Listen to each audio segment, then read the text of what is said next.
If I, whoop, there's the recording in progress. If I have some power issues or we lose the Zoom temporarily due to thunderstorms, please be patient while we get everything back up and running, and thank you so much for your understanding. My name is Ariel Seidman-Joria, and I am the marketing associate at First Stage. I'm incredibly privileged to be speaking today with Marga Gomez. Marga Gomez is the writer and performer of 14 solo plays, which have been presented internationally and nationally. And NBC named her one of 11 Out Latinos You Should Know. Marga is also the creator and performer behind Spanking Machine, a darkly comic and deliciously irreverent performance about growing up brown and queer in Washington Heights. You can see Spanking Machine at First Stage through August 7th. Audra, could you please drop the ticketing link for the Logan Festival in the chat? You can use that ticketing link to get your tickets for both Spanking Machine and for the final performance of Wanda's Way, written by Colleen Sinnette Jennings and performed by Deidre Lowan Starnes. That final performance is coming up this Saturday the 6th, so don't miss your chance. They're both amazing shows. Oh, I'd also like to introduce, lost my place in the script. I'd also like to introduce Audra Jacobs, our brand new Side Elf fellow, who is running the Zoom today. Audra, can you come on screen for a second and wave? Audra's running the chat, so if you have any questions that you'd like to ask Marga, or if you're having any Zoom difficulties that you need help with, please message Audra in the chat, and they'll do their best to help. We'll open up the floor for some questions from all of you at the end of the conversation. Marga, thank you so much for being here with us tonight. Would you please tell us a little bit about the inspiration behind Spanking Machine and about the process of creation and development that you went through on that piece? I'd be happy to. Thank you, Ariel. I'm trying to figure out if I am spot. Let me double check you real quick. Not that I need more attention, but I want to give you some. There we go. Yes. Okay. So, all right, great. So, hi everybody. Thank you so much for attending this chat. I guess some of you have seen the show, and some of you haven't. I was just wondering if they could in the comments mention if they have seen, if they were in that amazing Wednesday night audience at Spanking Machine. So, and with that, I completely forgot the question. Can you repeat the question, Ariel? Of course, absolutely. And Marga had just asked if anybody who's seen the show or who was there last night, if you guys could drop that in the chat so we could know who you are, just for fun. And sorry, the question was, could you tell us a little bit about your inspirations for Spanking Machine and about the experience of development you had on that show? Oh yeah, I'd love to. So I have, at the point that I began work on Spanking Machine in really 2019, I had done, finished my 12th solo performance. And I thought that was a good time for me to think about writing outside of that genre and writing for a duo or maybe a cast or just, anything. I thought, this is it. I'm done with the solo performance. And then two things happened. One is I got this email that's I talk about in Spanking Machine from someone I thought was dead. Someone from my childhood I thought was dead. Someone that I adored from my childhood thought was dead. And I wound up having a reunion with this childhood friend. And a lot of things came up, a lot of, complicated relationship, friendship, Latino issues, male, female issues, queer issues, all this stuff came up in this little reunion in Miami. I still thought that, I would write for more than a solo show. And I was thinking, I think I'm going to write about this experience because I never really wrote about my childhood as a kid and my childhood friendships. And I thought I'd write it as a duo. I thought it, one person would play all the male roles and, of course I'd play me and my mom and this and that and the nun. And then I got this, this letter of email of inquiry from the Syracuse Stage Company. They have a yearly cold reading festival. And they were calling me to invite me to take the solo performer spot. What I needed was a script that had not been produced, that was basically, even a first draft. Yeah, actually, that's what they got in February, March of 2019, a first draft. And it was the solo spot. So I said, well, I kind of wanted to write this for two actors. And they said, well, we only have the solo spot. Can you play all the characters? I went, oh, you're paying me? Yes, I would love to. I wound up, it was a wonderful festival. If you ever get a chance, go to the Cold Read Festival. And it's performed as a staged reading. All the plays in these festivals, always a staged reading. There was a lot of community interaction. That's why I so appreciate First Stage doing this and all of you showing up. But in the Q&A following the performance, I mentioned to the audience that, yeah, this Spanking Machine is going to be a piece for two actors. And then there was an uproar. They said, no, do it all yourself. And I went, all right, don't threaten me with a good time. So that is basically how it got going. It wound up getting the commission even before it was finished from Dixon Place in New York. My home base is Brava Theater in San Francisco, and they've nurtured a couple of my solo plays.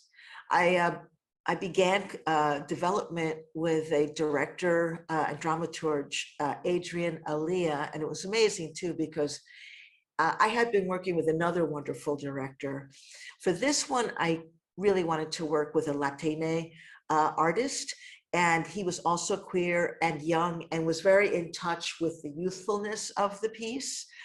We were a really great team. And then unfortunately, what happened was the pandemic. Our opening night was March 13th, 2020, the first night of the official lockdown in San Francisco.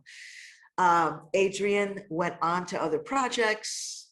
I continued with this piece as an online offering. I figured out how to get the equipment and the audio and the camera to be able to create a theatrical experience for anyone who bought a ticket.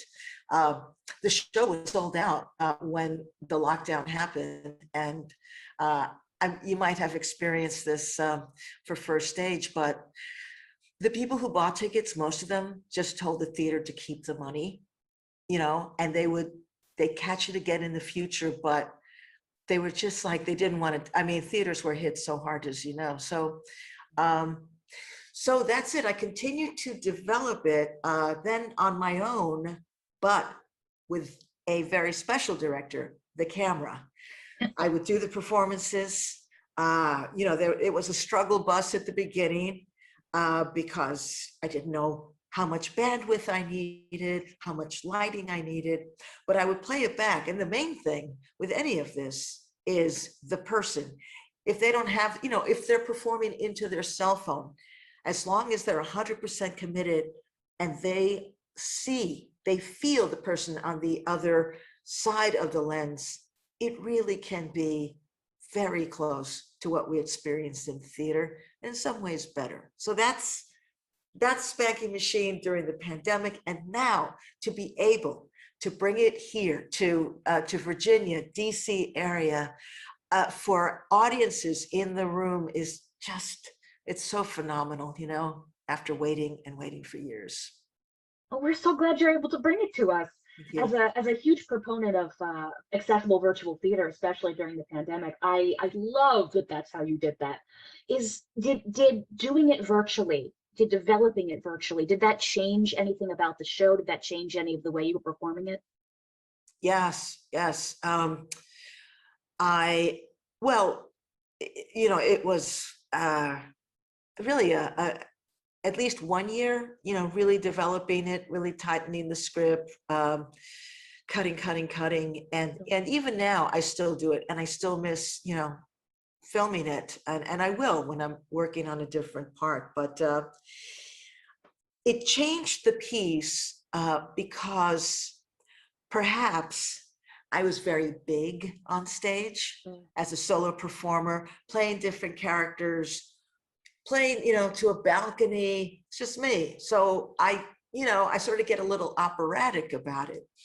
But when you are streaming, or recording a piece, everything. It's like how, this is like the map of the United States. It's big. It's a lot of things going on.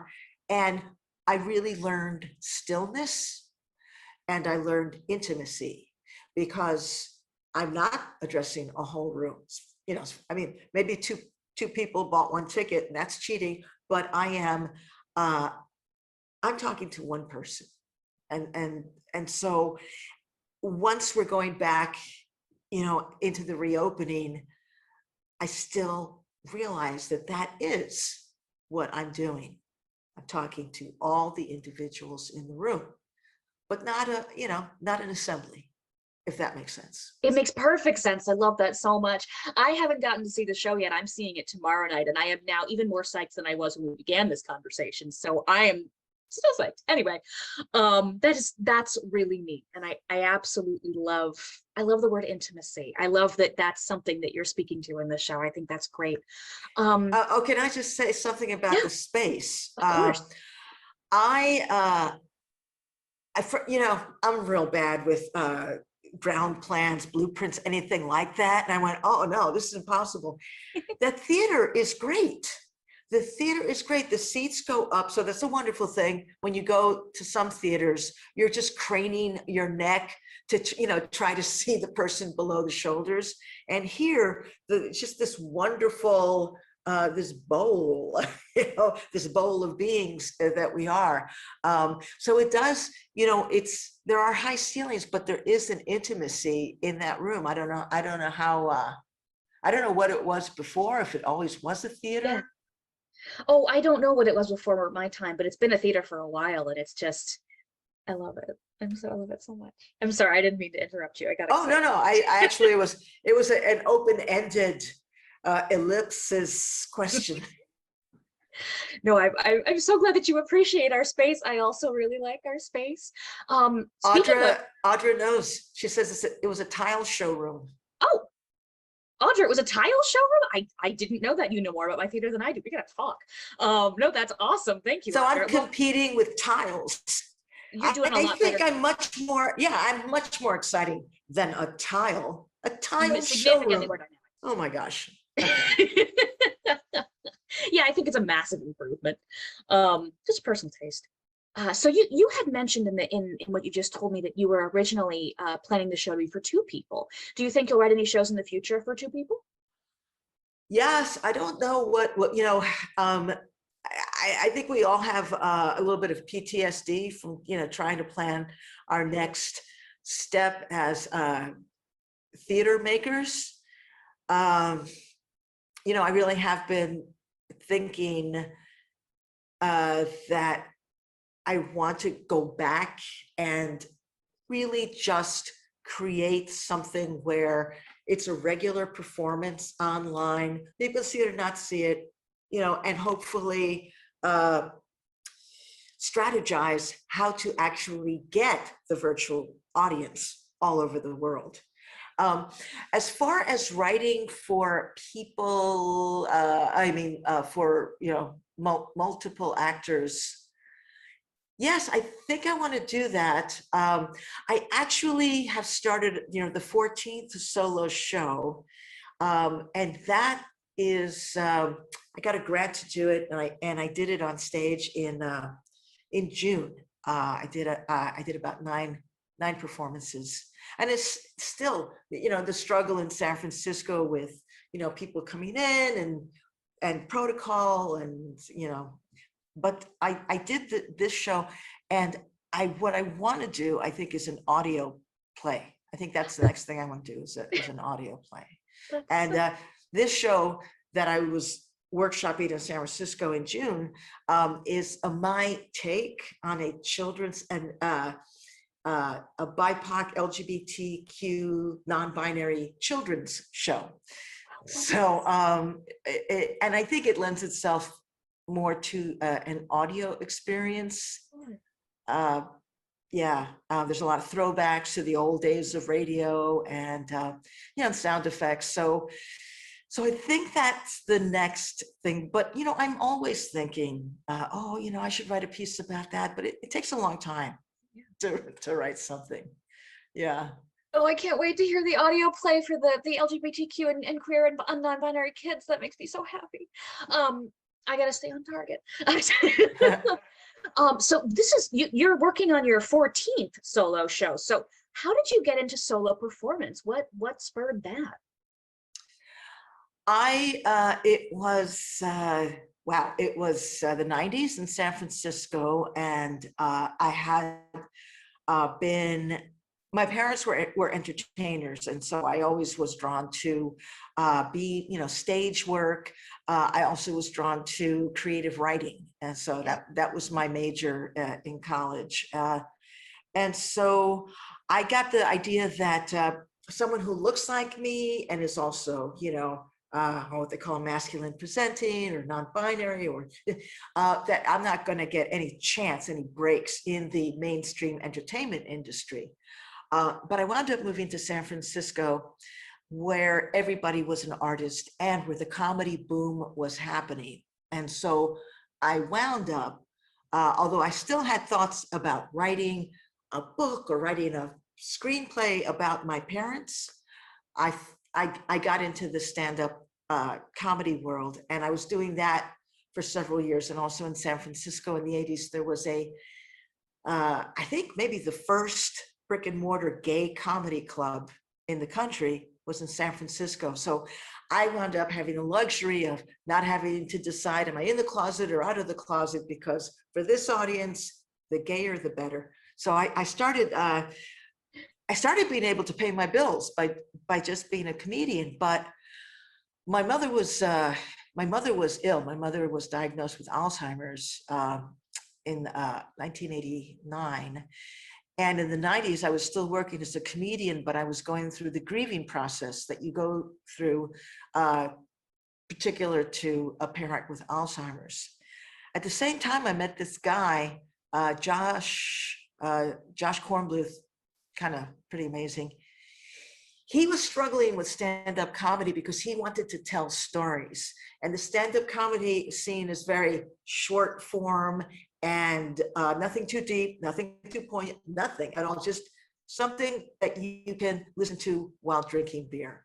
So, so Josh, he grew up in the same neighborhood I did, Washington Heights, and he was developing his own show. So he connected me with his director, and I started writing my first solo show was a piece about my mother called Memory Tricks. So it was about her illness, but also her heyday. And my mother actually has a couple of moments she's brought back into Spanking Machine. I have my little cast of characters from my life. So she makes a little appearance or two there. And the show was funny, like Spanking Machine is funny, but then there's a part in it because we're talking about real life, and all things happen. Pain happens and hilarity happen, all in the same lifetime. So I was worried that since I had been developing a following as a stand-up, that if I did this as a one-person show, I would lose fans. But I'm sorry, this is such a long answer. I'm getting to the end of it. But I had gotten an email from a solo theater festival, which was also featuring Anna Deavere Smith, right? Like the ultimate. And they had heard that I was a solo performer. So I said yes. And I got the gig. And my solo show about my mother hadn't even really been finished. So that was the first time I was officially a solo performer, sharing a dressing room with Anna Deavere Smith at UC San Diego. That led to a run in San Francisco, and then that led to an invitation to perform at the Public Theater from George C. Wolfe. It was just, it was kismet, I guess. I don't know if the kids know what that. I'm not even sure. I've never used that in a sentence. But anyway, they were all like several happy coincidences. And, I had a story that meant a lot, not just to me, but to people who saw it because they related to their family. And that's been the, what I advise people when they do solo shows. Just remember, if this wasn't your story, would you still be connected to it? Oh, I love that. I'm looking forward to meeting your mother in Spanking Machine. Um, so I guess just real quick, you've done so many other solo shows, and I'd love for you if you could tell our audience just a little bit about maybe one or two of them that really, that are significant for you. I know it's hard to pick like 2 out of like 14. I'm so sorry.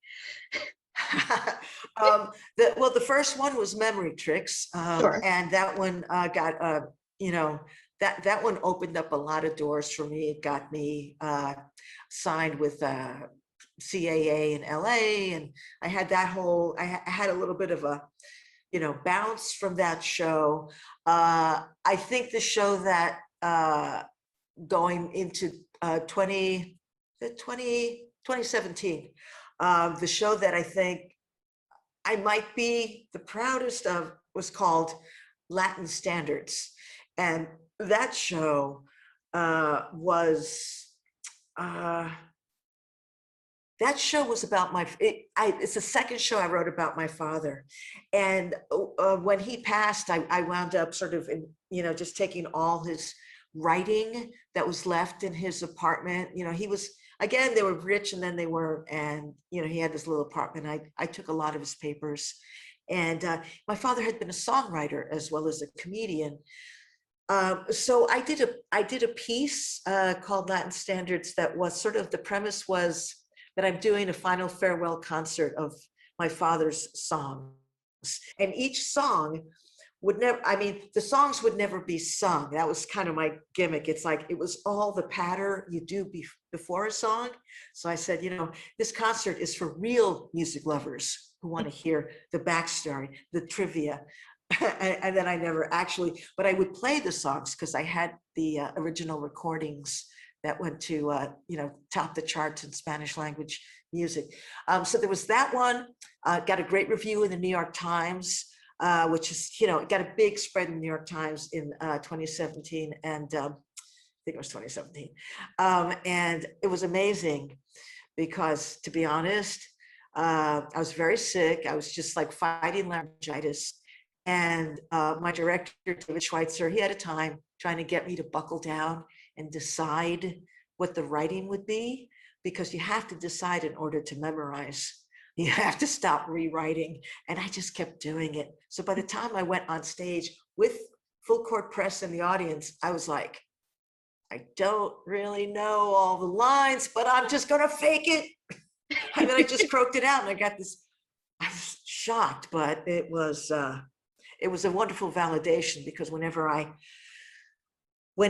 there's an achievement or recognition of these shows, it's also recognition of, the parents who raised me and wanted this, they wanted this, what I've gotten. So I'm very grateful for things.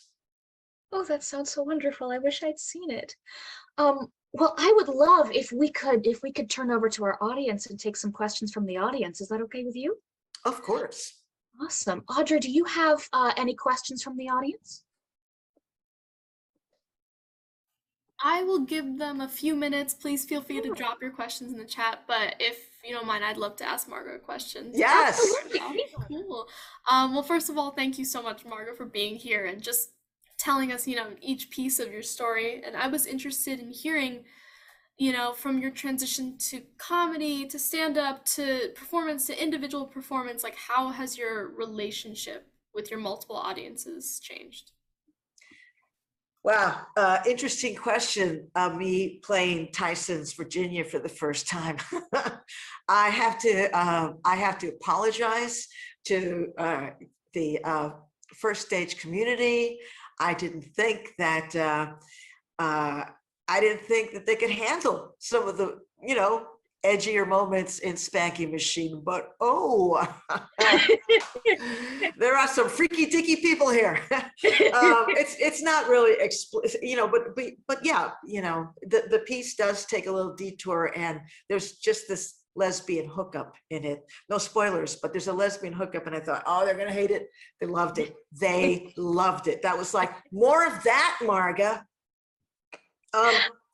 So I really, I have wanted this for a long time, to just be an artist without, labels, because I think, I think performing arts needs to be more inclusive. And eventually when we get there, there won't be tokenism, there won't be labels. There won't be an audience that's divided. There'll be an audience that represents all kinds of people from all walks of life, all economic circumstances, that can afford a ticket. Nice on you for a stage, making the tickets affordable.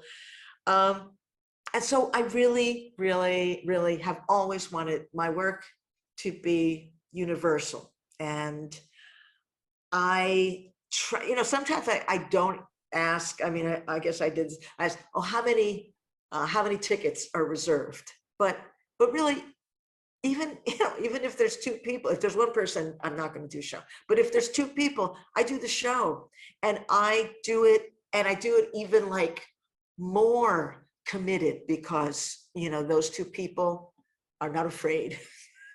But we have more than two people. But yeah, I think that the takeaway for me in all these years is that if you trust others, if you trust your audience, then you don't have to coddle them, and you don't have to cringe. You can just relax. Everybody can just relax. We know that life is made up of many points of view, persuasions, appetites, and as long as it's true, the audience really gets that. I love that.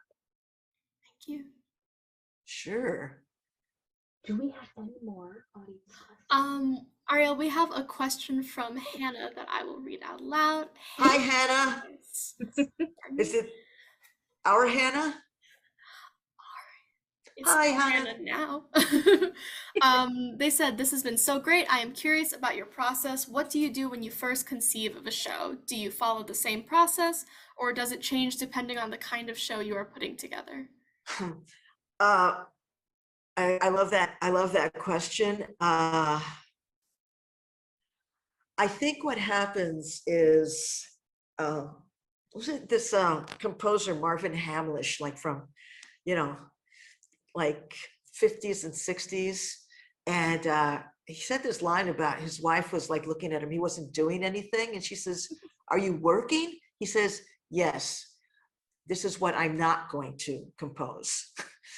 And just by elimination. And when I have an idea, sometimes the ideas come because there's a gig, and then I have to come up with the show. But usually there's a lot of stuff rattling around in my dreams and my subconscious. Something will happen. This was just an email, and it was something that I hadn't talked about. So yes, I wanted to write a show about it.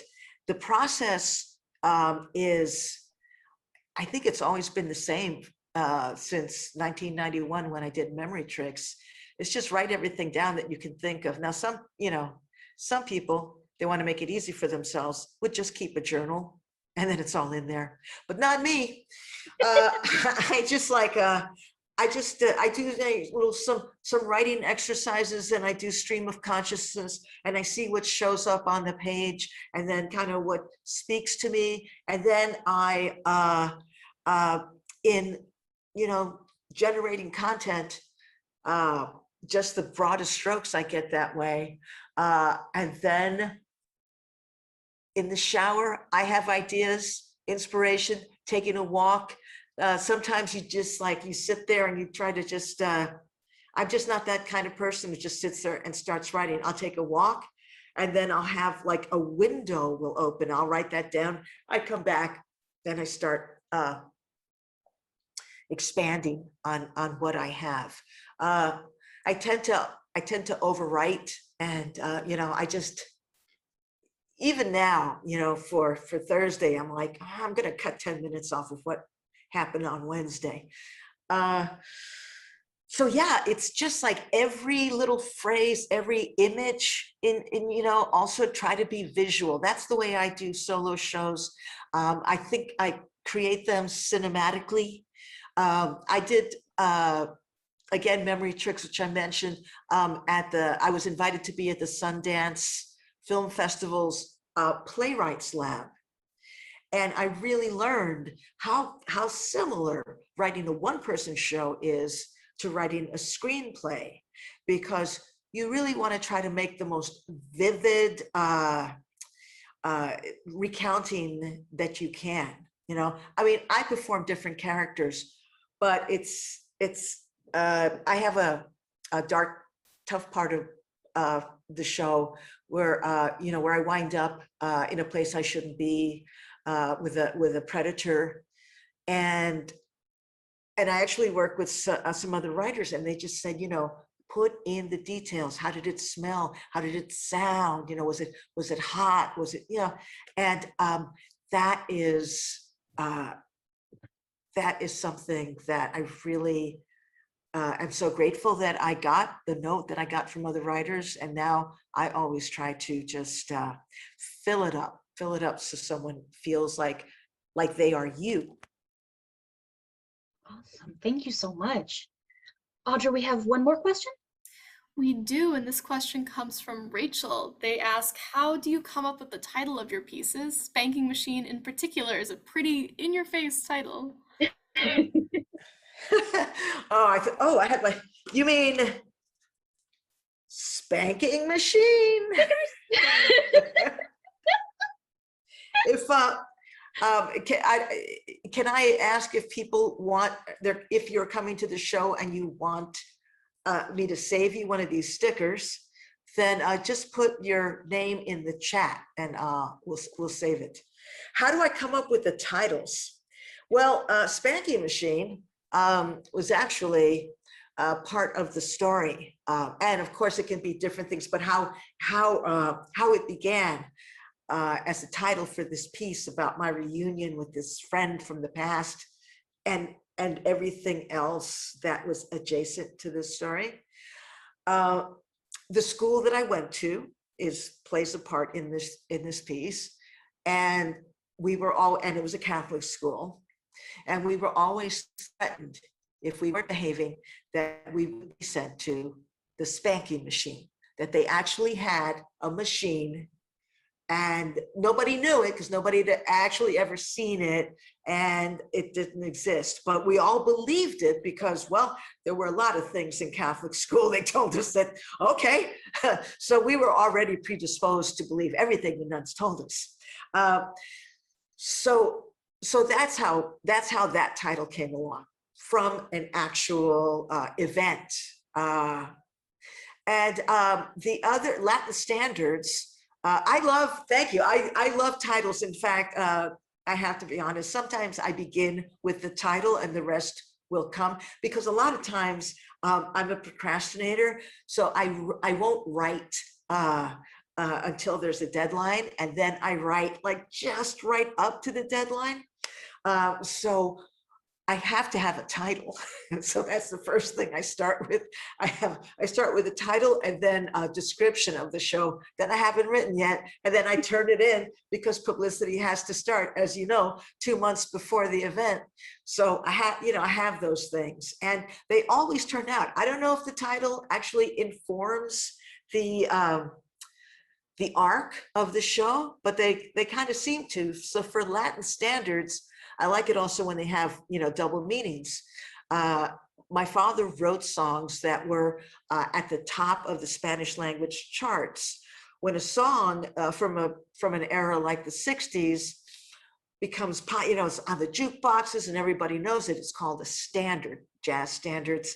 And there's actually a term for Latin standards. Also, my dad, stories kind of about him, very, Latino traditional, and there were double standards for girls and boys. So then those are the other Latin standards I talk about in the show. I have another show called Pound. I'm not going to describe. Oh, then I have a very sweet show about, this is the show where I just made up characters, but I play them all, about people trying to find love in Greenwich Village, in the 70s. And that show's called Lovebirds. That's a nice show. Sweet. Yeah. So, here, I'll just tell you my other titles, because I do love my titles. Long Island Iced Latina. And that's the show about being Latina, not being able to speak Spanish. And yeah, and there's more. Thank you so much. Audra, do we have any further questions? I believe those are all the questions that we have so far. Well, Marga, thank you so much for being with us. Everything you've told us is fascinating, and I am super excited to see the show tomorrow, like 600% stoked. Everybody should come and see the show. We have performances through the 7th. You can find all the dates and times and your tickets on firststage.com. I'm sorry, you have something to say. Oh, no, I was just pointing to my Instagram. Oh, So your go follow me. Instagram. Everybody write down Marga's Instagram. It's right there at the top of the screen in purple. Yeah. And I'm going to go ahead and put it in the chat too, because I'm extra and that's a good idea. Nice.